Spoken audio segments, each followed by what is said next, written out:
माफी मांगनी पड़ी। विपक्ष ने जोरदार हंगामा किया और सभी ने मोर्चा खोल दिया है। पूरे 8 मिनट तक बजट भाषण पढ़ते रहे। साल 2023 चल रहा है, लेकिन पिछला यानी 2022 का बजट भाषण पढ़ गए।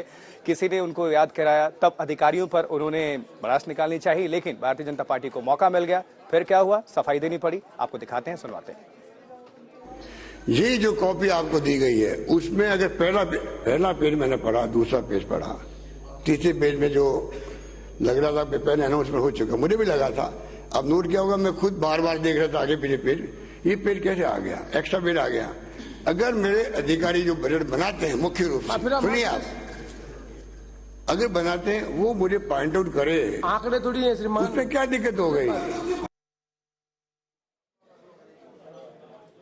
तो ये तो आपने देखा और सुन लिया, लेकिन इसके बाद विधानसभा के अंदर गहमा गहमी का माहौल बन गया देखने को मिला। आपको बता दें, अशोक गहलोत ने जो बोला, उसके बाद से वसुंधरा राजे सिंधिया को मौका मिला। दोनों के बीच तीखी बहस हुई। सुनवाते हैं, आपको दिखाते हैं। आपको ह्यूमन एरर से एक पेज लग गया था, उसी वक्त मैंने सॉरी फील किया जब मैं रोका।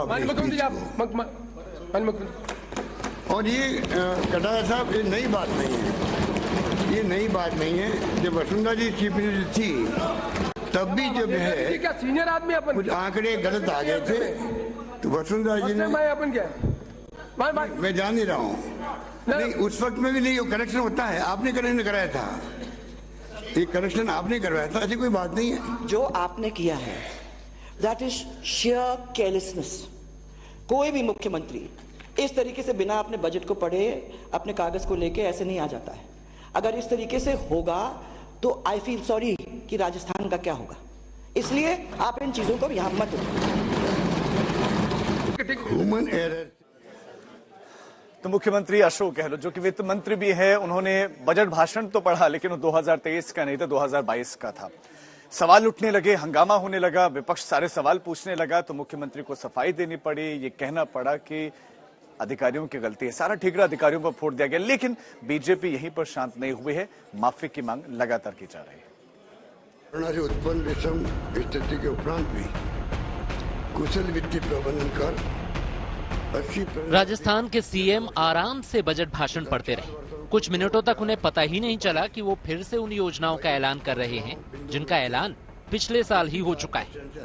हालांकि विपक्ष को पहले ही समझ में आ गया था कि मुख्यमंत्री पुराना भाषण पढ़ रहे हैं। विपक्ष के नेता गुलाब चंद कटारिया ने टोका भी, लेकिन मुख्यमंत्री ने उन्हें बिठा दिया। अल्प आयु वर्ग के साथ साथ समस्त 1,18,00,000 जरूर। लेकिन जब महेश जोशी ने मुख्यमंत्री को बजट भाषण में हो रही जादूगरी की जानकारी दी, तो अशोक गहलोत को समझ में आ गया कि गड़बड़ हो गई। फिर उन्होंने सफाई दी और गलती अधिकारियों के सिर मढ़ दी। ये जो कॉपी आपको दी गई है, उसमें अगर पहला पेज मैंने पढ़ा, दूसरा पेज पढ़ा, तीसरे पेज में जो लग रहा था पेन अनाउंसमेंट हो चुका, मुझे भी लगा था। अब नोट क्या होगा, मैं खुद बार बार देख रहा था आगे पीछे पेज, ये पेज कैसे आ गया, एक्स्ट्रा पेज आ गया।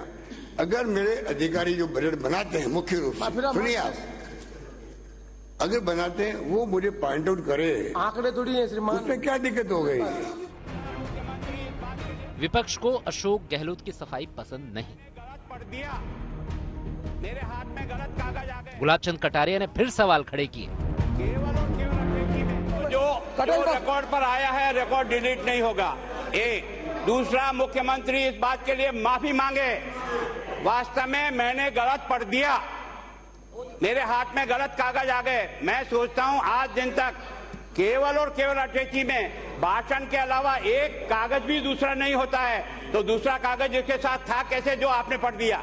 जब वसुंधरा जी चीफ मिनिस्टर थी, तब भी मुख्यमंत्री ने पुराने बजट भाषण पर सफाई देकर फिर से भाषण जारी रखने की कोशिश की, तो पूर्व सीएम वसुंधरा राजे ने टोका और रोका, लेकिन मुख्यमंत्री अड़े रहे। आपने करेक्शन कराया था, ये करेक्शन आपने करवाया था, ऐसी कोई बात नहीं है। जो आपने किया है दैट इज शेयर केयरलेसनेस।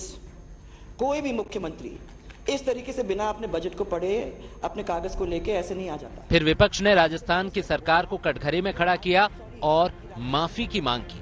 इसलिए आप इन चीजों को यहां मत। बवाल बढ़ा और विपक्ष गहलोत से माफी की मांग पर अड़ा रहा। तब जाकर अशोक गहलोत ने माफी मांगी। एक मिनट, सॉरी। जयकिशन के साथ शरद कुमार, जयपुर, आज तक। ह्यूमन एरर से एक पेज लग गया था, उसी वक्त मैंने सॉरी फील किया जब मैं रोका अपने माननीय मुख्यमंत्री स्पीच आप को।